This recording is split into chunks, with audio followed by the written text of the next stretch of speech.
ज्ञानदेव तुकाराम. श्री गुरु ज्ञानेश्वर महाराज की जय. श्री गुरु ब्रह्मानंद स्वामी की जय. रुक्मिणी रमणं गोविंदा ब्रह्मानंदं परमसुखदं केवलं ज्ञानमूर्तिं द्वन्द्वातीतं गगनसदृशं तत्त्वमस्यादिलक्ष्यम् एकं नित्यं विमलमचलं सर्वदी साक्षिभूतं भावातीतं त्रिगुणरहितं सद्गुरुं तं नमामि. विनायकं गुरुनौमि साखरे नाम विश्रुतं येषां चरणसान्निध्या जीवा मुक्ता भवन्ति. साखरे वंशविख्यातं ज्ञानदानपरायणं विनायकं गुरुवन्दे भवबन्धविमुक्तये. अद्वैतमार्गे हरिभक्तश्रेष्ठ कृष्णस्य शिष्यो विजयन्महत्सु दाता प्रशान्तसुधीरेव ज्ञाता अभ्यासप्रेमी अचलो विपत्सु सत्शीलवान् नित्यवारिकरश्च जनः प्रियः प्रियजनेभ्य मार्गः सुब्रह्मचारी विनीतो हि दान्त हे मारुति तुभ्यं वरो हि स्वर्गः. दैवी हेषा गुणमयी मम माया दुरत्यया मामेव ये प्रपद्यन्ते मायामेतान्तरन्ति ते. प्रस्तुत सेवेसाठी घेतलेला श्लोक भगवद्गीतेच्या 7व्या अध्यायामधील 14 क्रमांकाचा हा सेवेसाठी श्लोक घेतलेला आहे. सेवेचं निमित्त प्रयोजन आपणा सर्वांना ज्ञात आहे. आपले सर्वांचे गुरुवर्य ब्रह्मीभूत मारुती महाराज थोरात यांच्या पंचम पुण्यस्मरणानिमित्ताने या ठिकाणी आपली अखंड हरिनाम सप्ताह या आळंदी क्षेत्रामध्ये आपला सालाबादप्रमाणे चालू आहे आणि त्यानिमित्तानं ही प्रवचनरूपी सेवा आज माझ्या सारख्या पामराकडे आलेली आहे. जसं सद्गुरू बुद्धी देतील, ज्ञानोबराय तुकोबराय बुद्धी देतील, त्याप्रमाणे या श्लोकावरती चिंतन करण्याचा आपण प्रयत्न करणार आहोत.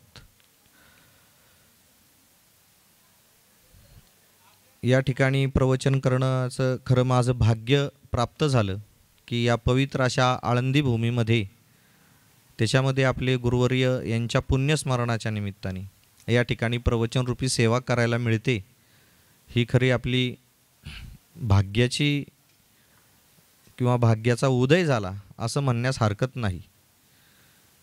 एरवी इतर ठिकाणी प्रवचन करणं आणि इथं प्रवचन करणं यामध्ये जमीन आसमानचा फरक याच्यासाठी आहे की ही आळंदी हे गाव पुण्यभूमी ठावं, दैवतांचे नाव सिद्धेश्वर असं या पुण्यभूमीचं वर्णन केलं जातं. साक्षात ज्ञानोबरायांची संजीवन समाधी, त्याचबरोबर इकडे तुकोबराय या पंचकृषीमध्ये ज्ञानोबराय तुकोबरायांचं वास्तव्य, थोरात बाबांचं वास्तव्य आणि त्यानं पुनीत झालेल्या या पुण्यभूमीमध्ये हा अखंड हरिनाम सप्ताह आणि त्या योगाने आज हरिभक्तपरायण विनायक महाराज यांच्या मार्गदर्शनाखाली चालू असलेला हा अखंड हरिनाम सप्ताह आणि त्यामध्ये आलेली ही माझ्याकडे प्रवचनरूपी सेवा. गुरुदास्य किंवा गुरुसेवा कशी करावी ह्याचं जर काय आदर्श आपल्यासमोर आज कोणता असेल तर विनायक महाराजांकडे पाहिल्यानंतर तो आपल्याला आदर्श डोळ्यासमोर निश्चित दिसून येतो. महाराज असताना त्यांनी केलेली गुरुसेवा आणि त्यांच्या पश्चातही केलेली ही गुरुसेवा याचं मूर्तिमंत उदाहरण म्हणजे विनायक महाराज आहेत. गुरुदेव महाराज असताना त्यांनी कशी सेवा केली हे आपण सर्व श्रोत्यांनी आपण प्रत्यक्ष डोळ्यांनी त्याही वेळेला पाहिलेलं आहे आणि त्यांच्या पश्चात त्यांचा जो संकल्प आहे तोही पुढं चालवण्याचा आदर्श आपल्याला गुरुभक्तीचं जर आपल्या साधकांच्या समोर कोण असेल तर विनायक महाराज निश्चित आदर्श आहेत आणि त्यांनी ज्ञान परंपरासुद्धा गुरुदेव महाराजांची पुढे चालवलेली आहे. गुरुदेव महाराज दर रविवारी जसा पाठ घ्यायचे विचारसागर ग्रंथाचा, संध्याकाळी ज्ञानेश्वरीचा, त्याप्रमाणे विनायक महाराजांनी सुद्धा विचारसागर आदी ग्रंथ आपल्या साधकांना शिकवण्यासाठी ज्ञान परंपरा अखंडित चालू ठेवलेली आहे.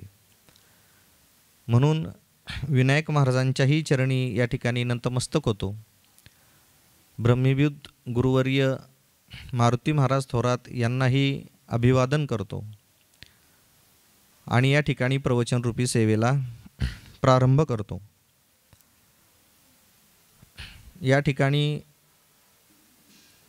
7व्या अध्यायामध्ये भगवंतांनी सांगितलेलं आहे, भगवंताच्या मुखामधला हा श्लोक आहे, दैवी हेशा गुणमयी मम माया दुरत्यया मामेवै प्रपद्यन्ते मायामेतांतरन्ति ते. भगवंत सांगताय की ही माझी माया आहे. मम माया, मम म्हणजे माझी. आता माझी कशी आहे त्याच्यावर विचार करू, पण माया हा शब्द ज्या वेळेला उच्चारला गेला त्यावेळेला तिचं काय अस्तित्व आहे मायेचं? मायेला अनेक नावे, अविद्या आहे, प्रकृती आहे, माया म्हटलं जातं. म्हणजे तिच्या कार्यानुसार अनेक नावं त्या मायेला दिलेली आहेत.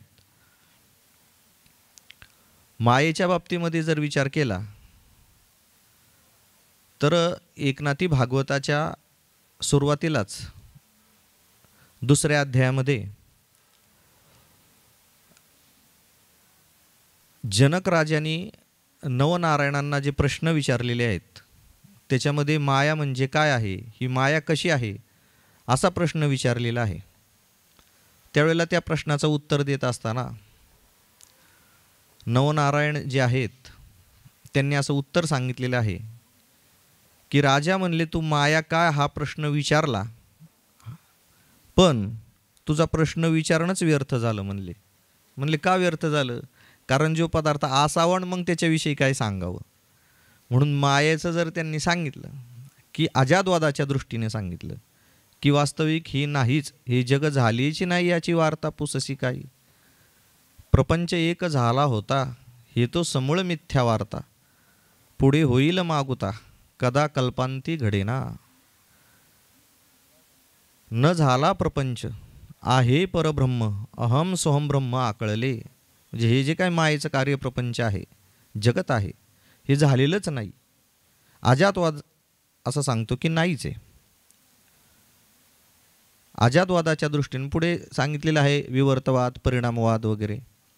पण अजातवादाच्या दृष्टीनं जर पाहिलं तर हे जगच नाही, झालेलंच नाही. आता जगत झाले नाही दिसतं वगैरे हे आपण त्याचा विचार करूच,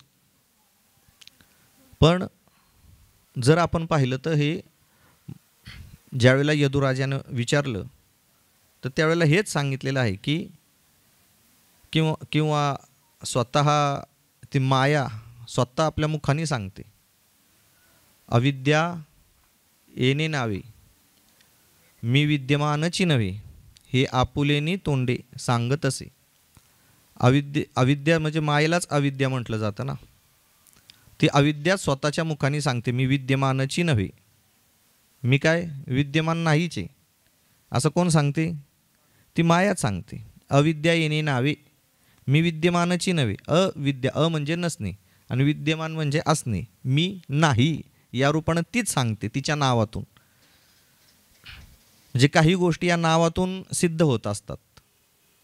तसं इथं ही जी माया आहे, अविद्या आहे, ती स्वतः सांगते की मी विद्यमान नाही, म्हणजे माझं अस्तित्व मुळात नाहीच. मग ही जी माया आहे ही मुळामध्ये नाही आहे. पण आपल्याला या जगताची संगती जर लावायची असेल, बंध मोक्षांची व्यवस्था लावायची, हे सगळं करायचं तर माया ही मानावी लागणार आहे. म्हणजे वादाच्या दृष्टीनं जर पाहिलं तर नाही आहे, पण सहसा लगेच आजादवाद पटण्याला त्याला अधिकार संपन्न पाहिजे. म्हणजे आजादवादाच्या दृष्टीने नाही म्हटल्यानंतर नाहीच, पण ते आपल्याला समजत नाही म्हणून त्याला विवर्तवाद सांगावा लागतो. मग हाय माया जर म्हटलं नाही आहे, पहिलं म्हटलं पण नाही लक्षात आलं, कारण नाही म्हणतात, पण तिचं हे जे जगत कार्य आहे हे सगळं आम्हाला दिसतंय डोळ्याने, तुम्ही नाही काय म्हणता. आम्ही गाडी चालवतो, जेवतो, बसतो, उठतो, व्यवहार करतो, हे सगळं आहे आणि नाही माया असं कसं म्हणता.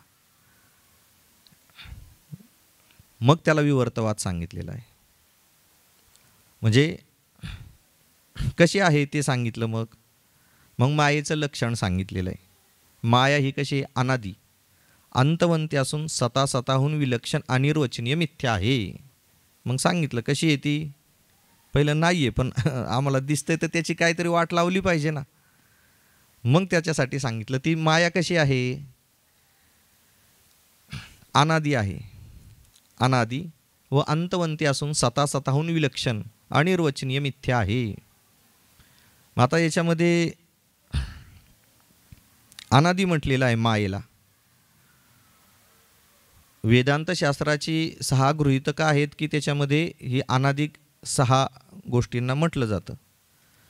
त्याच्यामध्ये आहे ईश्वर आहे, जीव आहे, ईश्वर जीव यांचा भेद आहे, ब्रह्म आहे, माया आहे आणि ब्रह्मा आणि माया यांचा संबंध. अशा 6 गोष्टी ही वेदांत शास्त्राची गृहीतकं आहेत की ती अनादी आहेत. अनादी म्हणजे अदीर्ण ज्ञायते इति अनादी, म्हणजे ज्याचा जन्म होत नाही, ज्याची उत्पत्ती होत नाही त्याला म्हणतात अनादी. मग अशी ही माया कशी आहे? अनादी सांगितलेली आहे. शिष्याने प्रश्न गुरुजींना केला विचारसागरामध्ये, मायेला अनादी म्हटलेलं आहे पण तिची उत्पत्ती मानली तर काय होईल? मायेची उत्पत्ती मांडली तर काय होईल असा प्रश्न केलेला आहे शिष्यानं गुरूंना विचारसागराच्या 5व्या तरंगामध्ये. त्यावेळेला गुरुजींनी सांगितलं की उत्पत्ती कोणापासून मानणार? मायेची उत्पत्ती अनादी म्हटलेलं आहे, पण शिष्याने सांगितलं उत्पत्ती मांडली तर काय होईल किंवा मानता येईल का? तर गुरूंनी सांगितलं या मायेची उत्पत्ती कोणापासून मानणार? तर मग म्हटले या मायेची उत्पत्ती परमात्म्यापासून मानली तर, पण परमात्म्यापासून मानता येत नाही. गुरूंनी सांगितलं उत्तर, परमात्म्यापासून मानता येत नाही, कारण त्याला रूप नाही, रंग नाही, नाही वर्ण छाया. त्याला रूप नाही, रंग नाही, वर्ण नाही. त्या परमात्म्यापासून, त्या ब्रह्मस्वरूपापासून माया उत्पन्न होईलच कशी? ते असंग आहे, अविक्रिय आहे, निर्विकार आहे. मग असं असताना त्याच्यापासून या मायेची उत्पत्ती संभवनीय नाही. बरं, मग शिष्यांनी परत सांगितलं परमात्म्यापासून नाही तर म्हटले जे ईश्वर आहे, माया विशिष्ट ईश्वर, त्याच्यापासून निर्मिती मानलं तर काय होईल? त्यावेळेला गुरूंनी उत्तर विचारसागरामध्ये सांगितले की माया सिद्ध झाल्याशिवाय ईश्वराचं सुद्धा स्वरूप सिद्ध होत नाही. म्हणजे ईश्वर झालं, जीव झालं, जगत झालं, यांचं स्वरूप सिद्ध होण्यासाठी अगोदर काय लागेल? माया असावी लागेल. आणि मग काय होईल? मग ईश्वराचं, कारण आपण ईश्वराचं सांगताना काय सांगतो? ब्रह्मचैतन्य अधिक माया अधिक आभास बरोबर ईश्वर. मग तिथं माया आहे ना, म्हणजे ईश्वरापासूनही माया निर्माण होत नाही, उत्पत्ती होत नाही. जर मायेपासून ईश्वरापासून मायेची उत्पत्ती म्हटलं तर पुत्रापासून पित्याची उत्पत्ती झाल्यासारखं झालं. कारण हे कार्य आहे, कार्यापासून कारणाची उत्पत्ती होत नाही, कारणापासून कार्य होतं. मग इथे गुरूंनी सांगितलं की ईश्वरापासून मायेची उत्पत्ती होत नाही, म्हणून परमात्म्यापासून तर नाहीच नाही, कारण त्यांचा तर त्रैकालिक संबंध नाही ब्रह्मस्वरूपाचा. ईश्वरापासूनही म्हणता यावयाची नाही, कारण ते कार्य आहे. ईश्वर, जीव, जगत हे जे काय दिसतंय वगैरे हे सगळं मायेचं कार्य आहे, कार्यापासून कारणाची निर्मिती नाही. म्हणून ईश्वरापासूनही मायेची उत्पत्ती सांगता येत नाही. म्हणून माया कशी आहे? अनादी म्हटलेलं आहे. मग तिची उत्पत्ती सांगता येत नाही, की अशी सांगता येत नाही की काल जन्माला आली का परवा आली, असं काय तिचं वर्णन सांगता येत नाही किंवा कोणापासून. आता सांगितलं की ब्रह्मस्वरूपापासून त्रैकालिक नाही आणि ईश्वरापासूनही नाही. अशी ही माया कशी आहे? अनादी म्हटलेलं आहे. दुसरं मायेचं सांगितलं लक्षण सांगताना ती काय अंतवंती सांगितलेलं आहे. अंतवंती म्हणजे बाध होणारी सांगितलेले. कशाने तिचा बाध होतो ह्याचा जर विचार केला तर बघा, मायेचा. पहिली गोष्ट, सत्य कशाला म्हणतात तर ज्याचा तिन्ही कालामध्ये बाध होत नाही, ज्याचा ज्ञानाने बाध आणि क्रियेने नाश होत नाही, त्याला सत्य असं म्हटलं जातं. मग असं सत्य कोण आहे? फक्त एक ब्रह्मस्वरूप सत्य आहे. सत्य तू विठ्ठला. बाकी सगळं जे देखणे सकळ ते हे स्वप्नीचे मृगजळ म्हणून चिंती चरण कमळ रखुमादेवीवराचे. जे दिसतं ते सगळं कसं आहे? मृगजळ. सत्य काय आहे? एक ब्रह्म आहे. त्या ब्रह्मस्वरूपाचं ज्ञान झालं की काय होतं? माया निवृत्त होते, बाधित होते. कशाचं ज्ञान झाल्यास? ब्रह्मस्वरूपाचं. अहम ब्रह्मास्मी ऐसी वाणी, एक वेळ पडता कानी, अविद्या निद्रा गेली पळोनी, तत्क्षणी जागीन नला.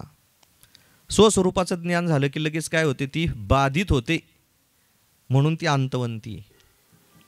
तिला सत्य म्हणता येत नाही. स्वतःहून विलक्षण आहे. स्वतःहून विलक्षण आहे. त्याचं कारणच आहे. स्वतःहून विलक्षण काय? कारण ती अंतवंती आहे. ब्रह्मस्वरूपाचं ज्ञान झाल्यानंतर ती बाधित होते. जसं दोरीवरती आपल्याला सर्प दिसला, पण ज्यावेळेला दोरीचं यथार्थ ज्ञान झालं, अरे ही दोरी आहे, मग त्यावेळेला आपल्याला काही त्या सर्पापासून भीती वाटत नाही, कारण आपल्याला मूळ अधिष्ठानाचं ज्ञान झालेलं असतं. म्हणून अधिष्ठानाचं ज्ञान झाल्यानंतर आध्यस्थ पदार्थ निवृत्त होतो म्हणजे अधिष्ठान रूप होतो. म्हणजे जे ज्याच्या अज्ञानानं भासतं ते त्याच्या ज्ञानानं निवृत्त होतं. मग आपल्याला दोरीच्या अज्ञानाने सर्प भासला, तसं ब्रह्मस्वरूपाच्या अज्ञानानं माया भासली, हे जगत भासलं. मग ते कशाने निवृत्त होईल? ज्याच्या अज्ञानानं भासलं त्याच्या ज्ञानानं ते निवृत्त होईल. मग कशाचं ज्ञान पाहिजे? तर ब्रह्मस्वरूपाचं ज्ञान पाहिजे. म्हणून एकनाथ महाराजांनी हेच सांगितलं. भागवतामधलीच ओवी आहे नाही काय? अहम ब्रह्मास्मी ऐसी वाणी, एक वेळ पडता कानी. एकदा जरी ती कानावरती पडली तरी आपली अविद्या काय होते? निवृत्त होते. त्याच्यासाठी काय पाहिजे आपल्याला? विचार पाहिजे. विचाराने ही अविद्या निवृत्त होते. अविचारे कृते बंधा,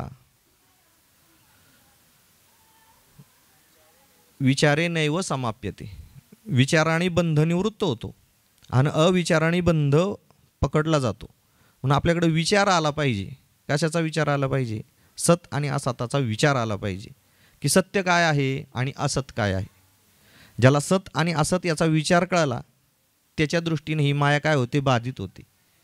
सत्य एकमेव परमात्मा आहे आणि तद व्यतिरिक्त सगळं असार आहे. म्हणून न लगे माईक पदार्थ तेथे माझे अर्थ नको देवा. कारण त्या माईक पदार्थांविषयीचं मिथ्यात्व कळलं. ते नाही आहे, त्यांना सत्ताच नाही आहे वास्तविक स्वरूपाने. हे लक्षात आल्यानंतर मग त्या ठिकाणी ते पाहिजे अशी अंतकरणामध्ये अवस्था तयार होत नाही. म्हणून न लगे आणि माईक पदार्थ तेथे माझे अर्थ नको देवा. हे माईक पदार्थांविषयी. म्हणून अंतवंती माया का म्हटलेलं आहे? तर ते याचा विचार झाला पाहिजे की आपल्या स्वस्वरूपाचा. म्हणून मुमुक्षुने नेहमी हाच विचार केला पाहिजे. काय विचार केला पाहिजे? कोहम कथमिदम जातम को वै कर्ता विद्यसे, उपादानम किमस्तिह विचार्यस्य मीदृशः. कोहम कथमिदम जातम, मी कोण आहे? मी कोण ऐसा करावा विचार म्हणे ज्ञानदेव निवृत्तीचा. मी कोणी हा आपण विचारच करत नाही. आपण सगळा जगताचा विचार करतो, पत्नीचा, मुलांचा, घराचा, सगळा. पण मी कोण आहे? कशासाठी जन्माला आलो? माझं येण्याचं प्रयोजन काय? मी कोण आहे? याचा विचार मात्र कोणही करताना दिसत नाही. मुमुक्षूच फक्त हा विचार करतो. म्हणून आपण विचार काय केला पाहिजे? मी कोण आहे? मग त्याचं उत्तर आपल्याला सापडेल. पण त्याला पहिला आपल्याला विचार आला पाहिजे. मग तो विचार आल्यानंतर आपल्या अंतकरणामध्ये असणारी ही जी अविद्या आहे ही निवृत्त होते. म्हणून त्या अविद्येचं लक्षण सांगताना अविद्या कशी आहे? अनादी आहे, अंतवंती आहे. म्हणजे तिचा काय होणार आहे? अंत होणार आहे. पण हे कशाने होतो? विचाराने होतो, ब्रह्मस्वरूपाच्या ज्ञानाने होतो. महाराज एक दृष्टांत सांगतात, तो सांगतो म्हणजे आपल्या लक्षात येईल. एक नवीन आपण ऐकलेलंच असेल, समजा नसेल तर ऐका. नवविवाहित लग्न झालेले पती पत्नी होते आणि गावाकडून विवाह करून आल्यानंतर शहरामध्ये राहण्यासाठी आले आणि शहरामध्ये राहत असताना फ्लॅटमध्ये राहू लागले. फ्लॅटमध्ये राहू लागल्यानंतर जे पती होते ते कामाला गेले आणि घरी पत्नी होती त्यांची. तर त्याच वेळेला त्या ठिकाणी एक व्यक्ती आला, दरवाजाची बेल वाजवली आणि बेल वाजवल्यानंतर आतमध्ये आले. आतमध्ये आल्यानंतर त्या पत्नीनं विचारलं, आपण कोण? ते म्हणले, मी मामा आहे. काय परिचय दिला? मी मामा आहे. बरं बरं म्हणले, या बसा. बसायला दिलं, पाणी वगैरे दिलं. म्हटले, तुम्हाला जेवण? हो म्हटले, मला जेवायचे. जेवण वगैरे त्या पत्नीनं उत्तम प्रकारे केलं, जेवायला वगैरे दिलं. म्हणले, आता मुक्काम? हो म्हणले, मी मुक्काम करणार आहे. कोण म्हणताय? मामा म्हणतायत. करा म्हटले मुक्काम, काय हरकत नाही. संध्याकाळी पती त्या मुलीचे कामावून आले. ही आपली स्वयंपाकघरामध्ये स्वयंपाक करत होती. मामाने दरवाजा उघडला आणि पाहिला आतमध्ये कोणीतरी व्यक्ती आहे. विचारलं, आपण कोण? म्हणले, मी मामा आहे. म्हणले, वा वा, नमस्कार. नमस्कार केला. बसा म्हणले, बसा. संध्याकाळची वेळ झाली. 3 जण जेवायला बसले. कोण? मामा आणि 2 नवरा बायको सुद्धा जेवायला बसले. विचारलं, तुम्ही किती दिवस आहेस? म्हणले, काय नाही, आता मी एक 7-8 दिवस राहणार आहे. म्हटले, बरं राहा म्हटले. हे कामाला जायचे सकाळी उठून. दिवसभर पत्नी आपलं घरचं काम वगैरे, स्वयंपाक हे सगळं कार्य करायचे. खाली मामा जायचे, दुकानामध्ये काय लागेल त्या वस्तू घ्यायचे आणि त्या दुकानदाराला सांगायचे, मी अमक्या अमक्याचा मामा आहे, उधारी लिहून ठेवा. अशी उधारी वगैरे 8 दिवस झाले, चांगली जास्त प्रकारे उधारी करून ठेवली. बरं, उधारी वगैरे झाली. नंतर आता थकबाकी जरा जास्त झाली ना, मग त्या दुकानदाराने बोलून घेतलं त्या पतिदेवाला आणि त्यांना सांगितलं, तुमचे मामा जे त्यांची उधारी 3000 रुपये झाले 8 दिवसात, तेवढी देऊन टाका. म्हणले, मामाने एवढी उधारी केली का? म्हटले, हो. बरं हे घ्या म्हटले. घरी गेला. घरी गेल्यानंतर त्याची पत्नी किचनमध्ये होती. तिला बोलून घेतलं आणि मामा आपला दरवाजाच्या आड उभा राहिलेला होता. तो आहे काय हे त्यांना कळलं नाही. पती पत्नीला आपला दरवाजाच्या आडून ऐकत होता. बोलून घेतलं. म्हणले, काय ग? म्हणले, काय? म्हणले, अरे लग्नाला आपल्या आता महिना होत आला आणि महिन्यात तुझा मामा राहायला आला आणि त्या राहायला आलेल्या मामाने 3000 रुपये उधारी केली. असा कसा तुझा मामा? म्हणले, माझा मामा नाही, तुमचा मामा. म्हणले, माझा कशाचा मामा? अरे म्हणले, तुझाच मामा आहे. ती पती म्हणली, नाही अहो, तुमचा मामा आहे. मी पहिल्यांदा विचारलं, ते म्हणले मामा आलोय. मग मला वाटलं तुमचा मामा आहे. आणि हा म्हणला, मी संध्याकाळी आल्यानंतर मी विचारलं, ते म्हणले मामा आहे. मला वाटलं तुझा मामा आहे. असं दोघांचा काय झाला, मामा मामामध्ये खेळ झाला. हे कोणी ऐकलं? मामाने ऐकलं. मग मामा तिथं थांबेल का? मामाने काय केलं, लगेच पायऱ्या उतरून हे दोघं शोधू लागले, कुठे मामा, कुठे मामा. मामा गावाच्या विशीच्या बाहेर. हे कधीही झालं मामाचं, ज्यावेळेला मामाला आता कळलं की यांना आपलं खरं स्वरूप कळलं, तसं मायेचं खरं स्वरूप आपल्याला कळलं की ती मग काय होते, आपल्यापासून दूर जाते म्हणजे आपल्याला ती बाधू शकत नाही. म्हणजे तुकाराम महाराजांचं एवढं सगळं ऐश्वर्य असताना सुद्धा बघा ना, किती सगळ्या त्या वह्या बुडवल्या, हे केलं. पुढे अनेक प्रसंग जीवनामध्ये झाले, पण त्यांनी ते डगमळले नाहीत. आणि आपण थोडं आपल्या जीवनात काय झालं की लगेच डगमळतो. त्याचं कारण काय? आपण मायेनं ग्रासित झालेलो आहेत. ज्यांना मायेचं वर्म कळलं हे सगळं मायाकृत आहे, मग त्यांना सुख दुःख जाणणे नाही तया. मग त्यांना सुखही नाही दुःखही या पदार्थांचं वाटत नाही. म्हणून गुरुदेव महाराज म्हणायचे की आपल्याला सुख पाहिजे का दुःख पाहिजे, तर आपल्याला दुःख तर नकोच आहे, पण सुखसुद्धा नको आहे. का सुख नको आहे म्हटले, कारण सुखसुद्धा हे मायाकृत पदार्थांचंच आहे ना. आपल्याला पाहिजे ते सुखरूपता. सुखरूप ऐसा तुझ्या कोण सांगा माझ्या पांडुरंगा सारिखा जो. आपल्याला काय पाहिजे, सुखी व्हायचं आहे का सुखरूप व्हायचं आहे? सुखरूप व्हायचं आहे. सुख म्हणलं की हे मग माईक पदार्थामध्ये आलं. आपल्याला काय पाहिजे, सुखरूपता. म्हणजे सुख आपल्याहून भिन्न राहता कामा नये, त्याला म्हणायचं ही सुखरूपता. ह्या विषयी जगा सांगितला तो माया ही कशी अंतवंती विचाराच्या पुढे ती राहत नाही, म्हणून त्या मामाचं ते उदाहरण दिलं.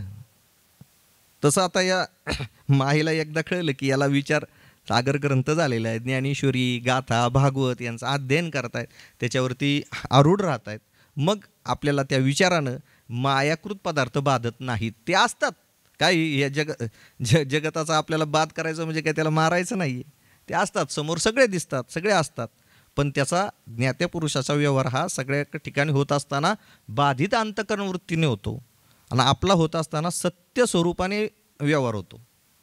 ज्ञानी पुरुष किंवा ज्याला ब्रह्मज्ञान प्राप्त झालेलं आहे तोही व्यवहार करतो, खातो पितो बोलतो, सगळ्या गोष्टी होतातच, पण त्याच्या अंतःकरणामध्ये कसा असतो, साक्षी भाष्य रूपाने राहतो, साक्षी रूपाने राहतो. जैसा दीपू ठेविला परिवरी तो कवणाते नियमी ना निवारी आणि कवण कवणे व्यापारी राहते तेही नेणे तो जैसा का साक्षीभूतू देह व्यापार प्रवृत्ती होतू तैसा भूती मी अनासक्तू मी भूती असे. बघा, तैसा मी साक्षीभूतू म्हणजे भगवंत सांगतात मी आहे सगळीकडे, पण कशा रूपानं, साक्षी रूपानं.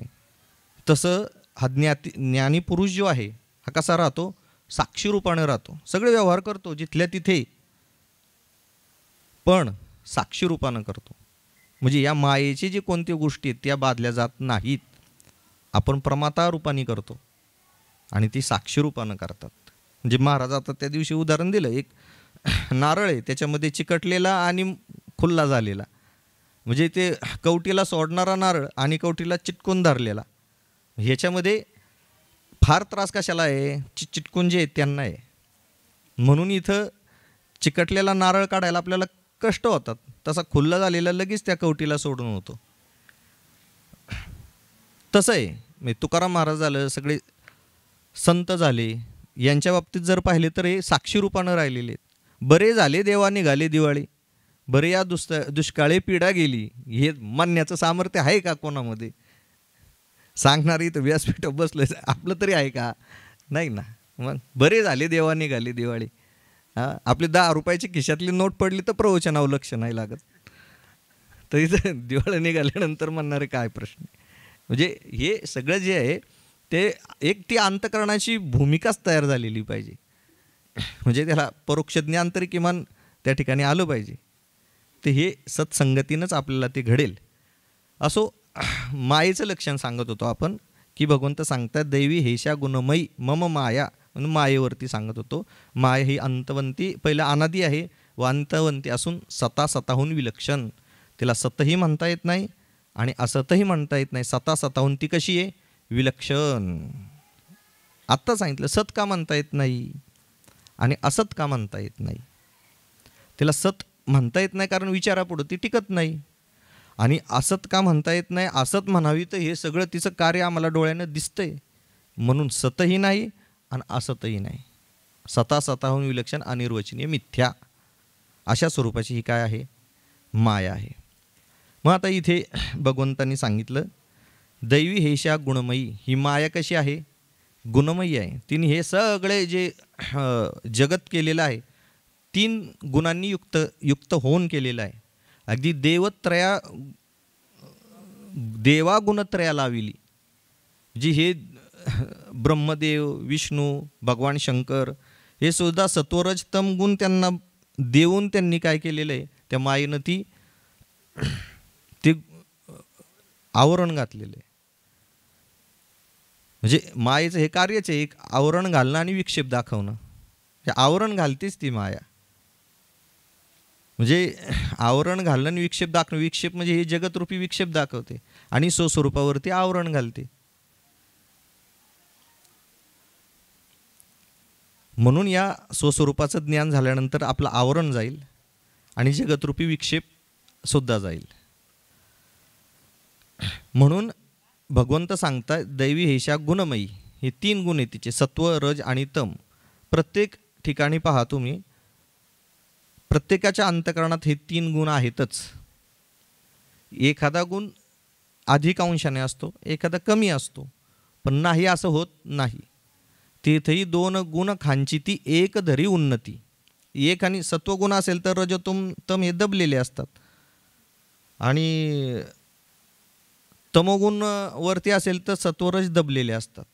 आता इथं प्रवचन चालू आहे, आपला सत्वगुण आहे, म्हणजे रजोत्तम आपल्याकडं नाही का, आहे, पण ते कसे आहेत आता शांत आहेत. बाहेर रूमवरती गेल्यानंतर आपली वस्तू सापडली नाही की चिडचिड होणार, म्हणजे लगेच रजोगुण येणार. आणि अमक्याने घेतलं की त्याच्या लगेच हात वर केला की तिथं काय आला, तमोगुण आला. प्रकाराचे 3 तुका म्हणे केले जन. 3 अशी ही त्रिगुणात्मक माया म्हटलेलं आहे. पण ती कशी आहे, आसार स्वरूप. त्रिगुण आसार, निर्गुण हे सार, सारासार विचार हरिपाठ. म्हणजे 3 गुण, पण ते कसे आहेत, आसार स्वरूपाचे आहेत. पहिल्यांदा आपल्याला सत्वगुण पाहिजे. 3 गुण आसार म्हटलेले आहेत,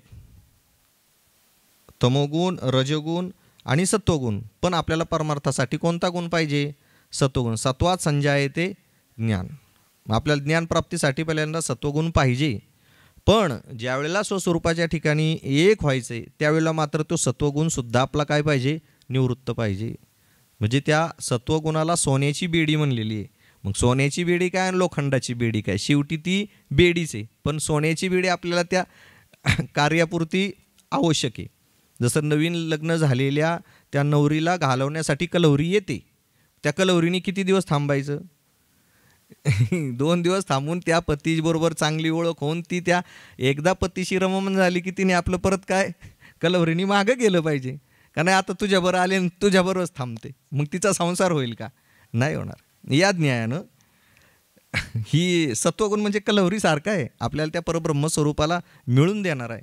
आणि एकदा त्या परब्रह्मस्वरूपाला आपलं मिळालो, सत्वगुण काय होतो, तो सुद्धा निवृत्त होतो, किंबहुना तो झाला पाहिजे. पण पहिल्यांदा झाला पाहिजे म्हणजे तो पहिल्यांदा आपल्यात आला पाहिजे आणि मग होण्याची वार्ता पुढं राहिली. सत्वगुण येणंसुद्धा काय तेवढे सामान्य गोष्ट नाही आहे आजच्या युगामध्ये. तमोगुण फार आहे, रजोगुणही आहे, पण सत्वगुण तेवढा नाही. सत्वगुण येण्यासाठी सुद्धा तेवढं काय करावं लागतं आपल्याला, आहारापासून सगळ्या गोष्टी आहे. आहारशुद्धी, सत्वशुद्धी, सत्वशुद्धी, ध्रुवास्मृती, हे सगळे म्हणजे मोक्षापर्यंत नेतं हे सगळा सत्वगुण. मग तो सगळा कशापासून आहे, आहारापासून आहे. म्हणजे ही जी भगवंताने सांगितलं ना, माझी माया कशी आहे, गुणमयी आहे, त्या गुणमयीवर सांगतो, ती ऋणात्मक आहे. म्हणून सत्वगुणाचं सांगितलं. आहारापासून ते सत्वगुण आपल्या अंतःकरणामध्ये प्रविष्ट होण्यापासून तो सुद्धा सत्व गुण धारण केला पाहिजे. तरी धरावा तैसा संगू, जेने पोखे सात्विक लागू, सत्ववृद्धीचा भागो आहारू घेपे. जे आपल्यात सत्वगुण जर वाढायचा असेल तर माऊलींनी सांगितले, सत्ववृद्धीचा भागो आहारू घेपे. आहार म्हणजे फक्त खाण्याचाच नाही, पाहण्याचा, हाताने क्रिया करण्याचा, ऐकण्याचा, बोलण्याचा, चालण्याचा, हा सुद्धा त्या इंद्रियांचा आहार आहे. डोळ्याला आहार आहे ना, पाहणं हा त्याचा आहार आहे, कानाचा ऐकणं हा त्याचा आहार आहे, पायानं चालणं हा त्या पायाचा आहार आहे. मग तो सुद्धा काय झालं पाहिजे, दरी धरावा तैसा संगू, जेने पोखे सात्विक लागू, सत्ववृद्धीचा भागो आहारू घेपे. म्हणून सत्वगुण वाढण्यासाठी आपल्या सगळ्या इंद्रियांना सत्वगुणी आहार दिला पाहिजे. मुखाने भगवंताचं नाम, कानानं त्याची कीर्ती ऐकणं, डोळ्यानं पांडुरंग परमात्म्याला पाहणं. म्हणून डोळे भरून या पाहिनं तुझे मुख, तेची मज सुख देई देवा. कान भरून या ऐकिणं तुझी कीर्ती, हेची मज विश्रांती देई देवा. वाहे रंगी टाळी नाचेन उदास, ते देई हातास पाया सुख. डोळे भरून या पाहिनं तुझे मुख, तेची मज सुख देई देवा. तुका म्हणे माझा सकल देहभाव. एखादं कोणचं राहिलं जर असलं इंद्रिय तर ते राहू नये, म्हणून तुका म्हणे माझा सकल देहभाव, अनेक नको ठाव चिंतुयासी. बाकीचं अनेक म्हणजे मायाकृत पदार्थ, यांचा ठाव मला तिथं नको, फक्त मला काय पाहिजे, तुझं स्वरूप. म्हणून सांगण्याचं इथं की ही गुणमयी आहे, म्हणून गुणमयीमध्ये सत्वगुण, आणि सत्वगुण सरते शेवटी आपल्याला संतांच्या चरणावरती विलन करून आपल्याला स्वस्वरूपाच्या ठिकाणी स्थित व्हायचे. म्हणून दैवी हेशा गुणमयी मम माया. आता मम म्हणजे माझी, मग आता देव म्हणतो माझी माया, मग आपण म्हणाय काय हरकत आहे माझी पत्नी माझी मुलं, तसं चालत नाही. त्यांच्या म्हणण्याचा भाग आपल्या म्हणण्याचा याच्यात अंतर आहे. काय अंतर आहे तर तुम्ही एकनाथी भागवत जर कधी वाचला असेल किंवा पाहिला असेल तर त्याच्यामध्ये ज्या वेळेला आता श्रीकृष्ण परमात्मा निजधामाला जाणार आहेत त्यावेळेला निजधामाला जात असताना म्हटले आता आपल्या कुळाचा संहार करून गेलो पाहिजे. का कुळाचा संहार म्हणले, माझ्या सत्तेने हे फार बलिष्ठ झालेले आहेत, जर कदाचित हे यादव सगळे राहिले तर माझी ही सगळी सत्ता त्यांच्याकडे असल्या कारणाने ते बलिष्ठ होतील आणि पुन्हा हे अधर्माने आचरण करून मला पुन्हा इथं अवतार घ्यावा लागेल. म्हणून मला काय केलं पाहिजे, आता हे सगळं कुळाचा नाश करून गेलो पाहिजे. कोणाचा कुळ? कृष्ण परमात्मा स्वतः सांगतात की माझा यादव कुळाचा मला आता काय केलं पाहिजे, कुळ निर्दळन केलं पाहिजे. आपल्या मनात तर विचार येईल का आपला कोण असा निघाला तर? मग हे कृष्ण परमात्म्याने मम म्हटलंय, पण त्या ठिकाणी जे आपल्या ठिकाणचं जे मम आहे, आता मम म्हणजे माया विशिष्ट ईश्वरानं ते म्हटलेलं मम म्हटलेलं आहे, पण त्यांचं मम म्हणणं आपलं मम म्हणणं याच्यामध्ये असा फरक आहे. म्हणून भगवंताने सगळं कुळ निर्दळन सरते शेवटी केलं. त्याचं वर्णन आहे सगळ्या 29, 30, 31 अध्यायामध्ये एकनाथी भागवताच्या. असं सांगण्याचं तात्पर्य काय आहे की भगवंत सांगतात ही माझी माया आहे. कारण पती जन्मला माझे उदरी, मी झाले तयाची नवरी, पती धर्म पाहो माझा, पती भोगी ते ओझा. माऊलींचा अभंग आहे. वेळेचं सांगा बरं, दुसरं प्रवचन आहे ना.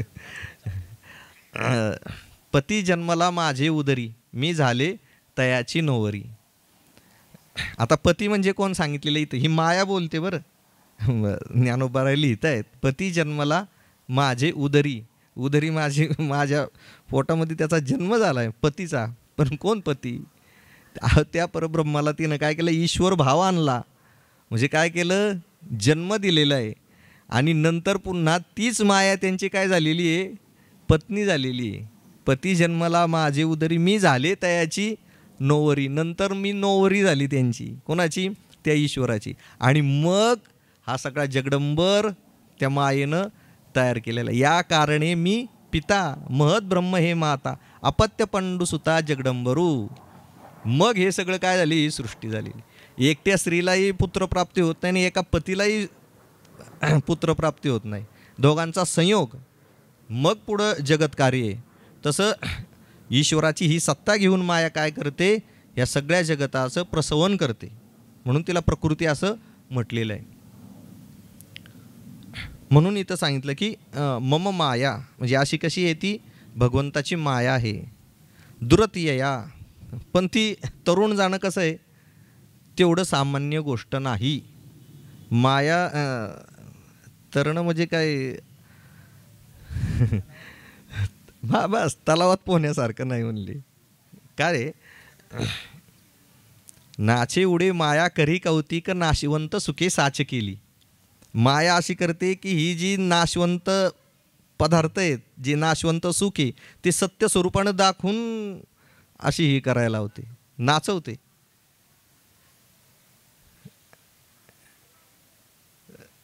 ते काय माऊलींशिवाय ना, ब्रह्मादिक नाही आया. हा, ही आदिपुरुषाची माया, ब्रह्मादिका ही नाही आया, म्हणून भुलविला राया संजयो म्हणे. संजय महाराज सांगतात ज्ञानेश्वरीतली ओवी. ब्रह्मादिकाही नाही आया, ब्रह्मदेवाला सुद्धा ती काय होते, आटोक्यात येत नाही, आकळली जात नाही. तर ती सामान्य माणसाला किंबहुना 4 गोष्टी ऐकणारा किंवा 4 गोष्टी समजून घेणारा सुद्धा ऐकले का नाही. म्हणून ब्रह्मादिका नाही आया, म्हणजे इथं मुंगीपासून ब्रह्मदेवापर्यंत सगळे जरी प्राणी मात्र घेतले तरी तेवढी ती माया सहजासहजी आकळणारी नाही. पण ती आकळेल एकाच गोष्टीने. ज्ञानोबा सांगतात, एत एकची लीला तरले, जे सर्व भावे मज भजले, ते आयल थडीच तरले माया जाळ. येथे एकच लीला तरले, एकच जण तरले. कोण तरले येथे एकची लीला तरली, जे सर्व भावे मज भजले. भगवंत सांगतात जे सर्व भावाने ज्यांनी माझं भजन केलं. आता सर्व भावे भजने म्हणजे काय? सेवा करणे. भज नाम सेवा म्हणजे माझी जी सेवा करायची, माझं जे भजन करायचं आहे ते कसं आहे? ज्ञानोबा भाषेत सांगायचं तर पै आपुलेनी भेदेवीन माझे जाणणे जे एकपण तया नाम शरण मज येणे का. म्हणजे आपल्या सकट सगळीकडं त्या परब्रह्म स्वरूपाला पाहायचंय. पै आपुलेनी भेदेवीन, नाही तर सगळीकडं देव आहे ना आपल्या हृदयात नाही असं आहे का?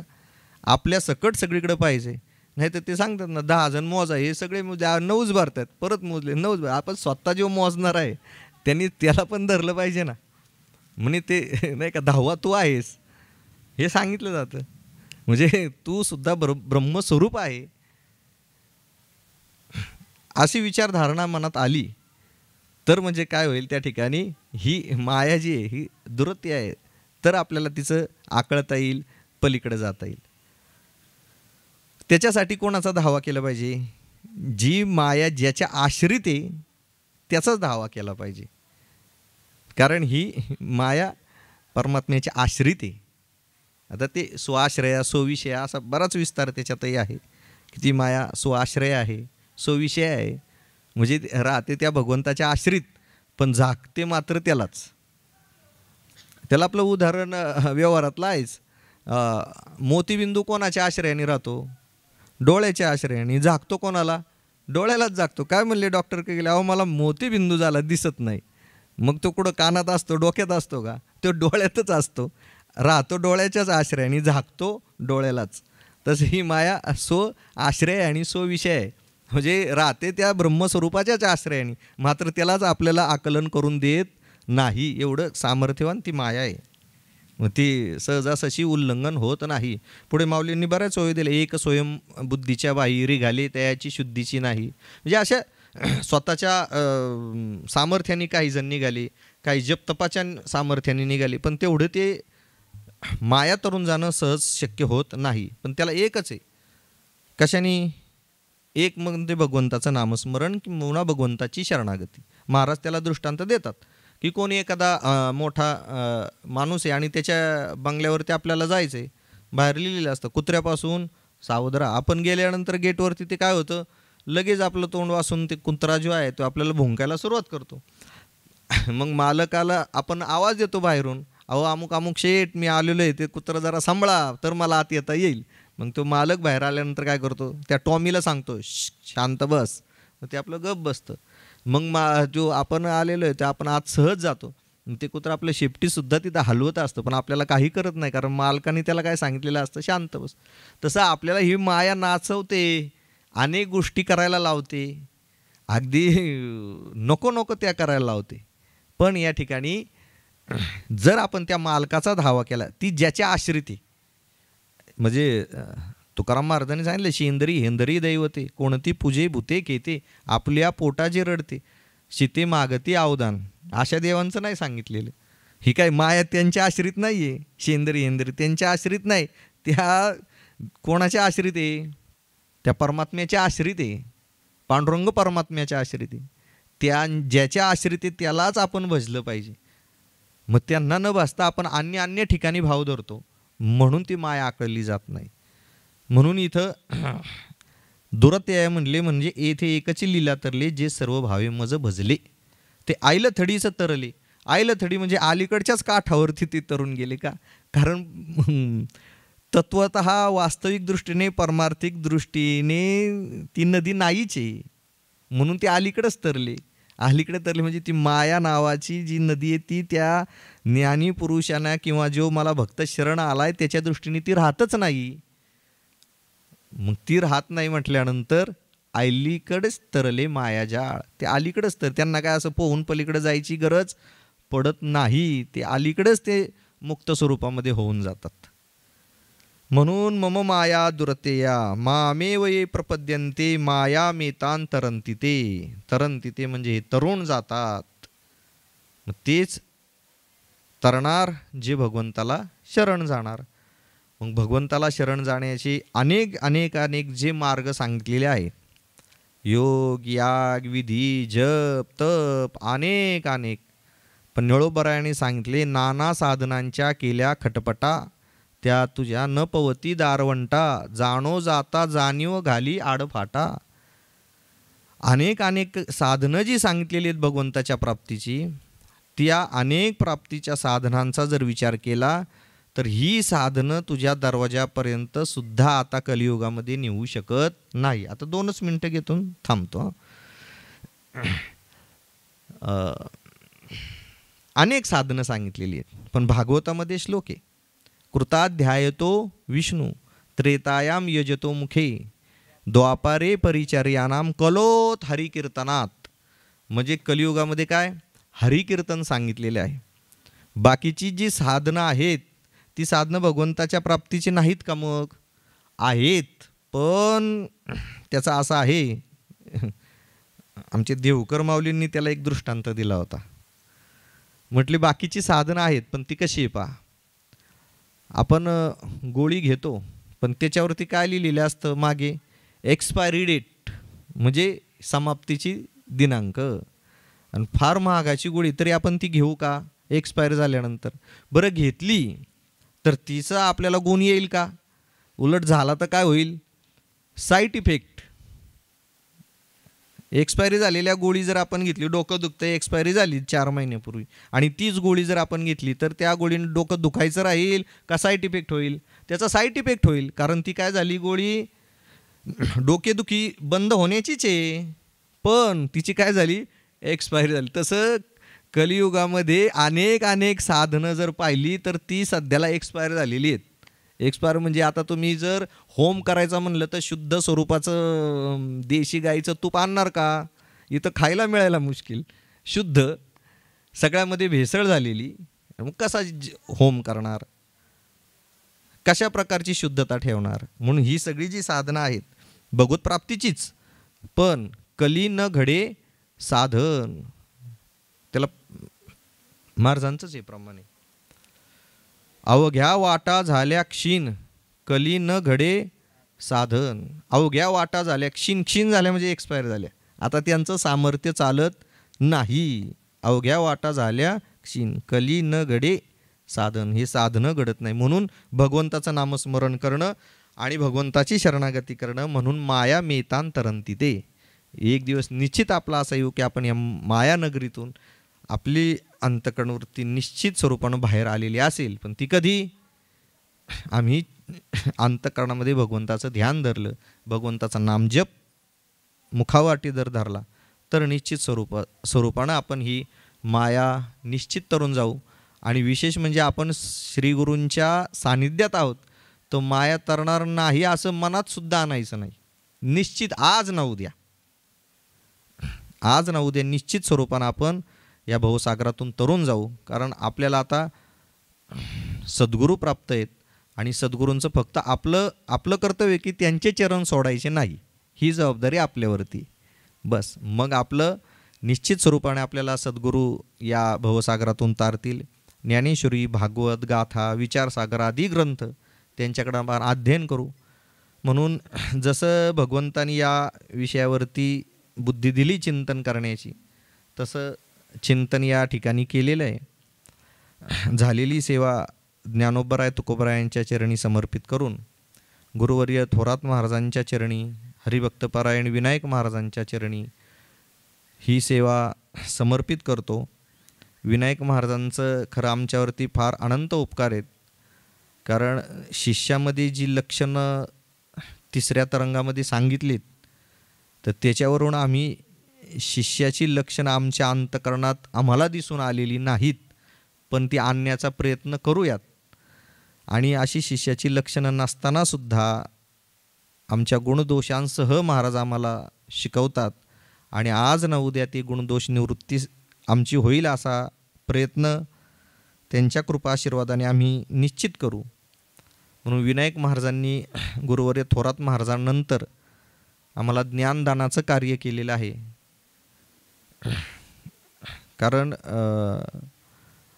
एक श्लोक आहे, अन्नदानम महदानम ज्ञानदानम तथा परे अन्नेन क्षणिका तृप्ती ज्ञानेन यावत जीवनः. म्हणजे त्या ज्ञानदानाचं हे पवित्र कार्य विनायक महाराज करतात आणि त्या ज्ञानानं आमच्या या जीवनामधली अविद्या असणारा मल विक्षेप आवरण हे दोष निश्चित निवृत्त होतील. विनायक महाराजांच्या चरणी ही सेवा समर्पित करून सेवेला पूर्णविराम देतो. काही चुकीचं जर याच्यामधून सिद्धांतामधून गेलंच असेल बरं किती गेलं असेल तर चिंचेच्या झाडाला जेवढी पानं तेवढे दोष झाले असतील. पण एखादं का होईना एखादं विचारसागर ग्रंथ माऊलींच्या मनोगतानं एखादं तरी वाक्य असेल ते सद्गुरूंचं आहे, त्यांनी जे शिकवलं त्याच्यातलं आहे, सद्गुरू कृपेचं आहे, ते त्यांच्या बोलण्यातलं आहे, त्याचा अंगीकार करावा आणि जे बाकीचं ते दुर्लक्षित करावं. ही झालेली सेवा समर्पित करून सेवेला पूर्णविराम. पुंड